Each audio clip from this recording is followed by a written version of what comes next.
जब दुनिया के रवैये सख्त हो जाएं, तब रब की रहमत वो दरवाजे खोलती है जिन्हें लोग बंद कर देते हैं।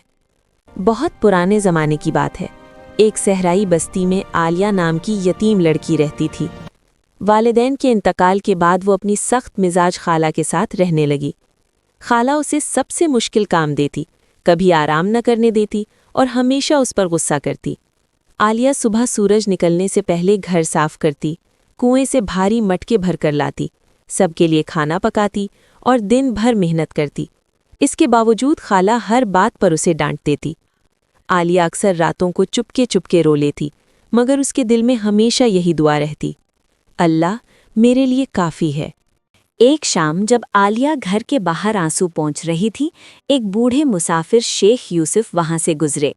उन्होंने उसके चेहरे पर उदासी देखी और कहा, बेटी, याद रखो, जब अल्लाह किसी को नवाजने का फैसला कर ले तो दुनिया की कोई ताकत उसे रोक नहीं सकती।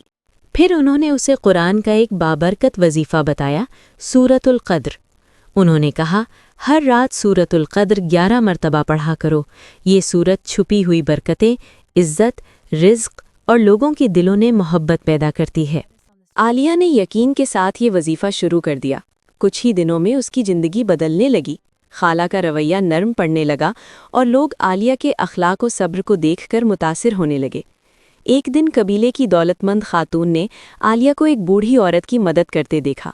आलिया की नरमी और खिदमतगुजारी ने उसे बहुत मुतासिर किया। वो घर जाकर अपने बेटे से बोली, मैंने एक ऐसी लड़की देखी है जिसका दिल सोने जैसा है।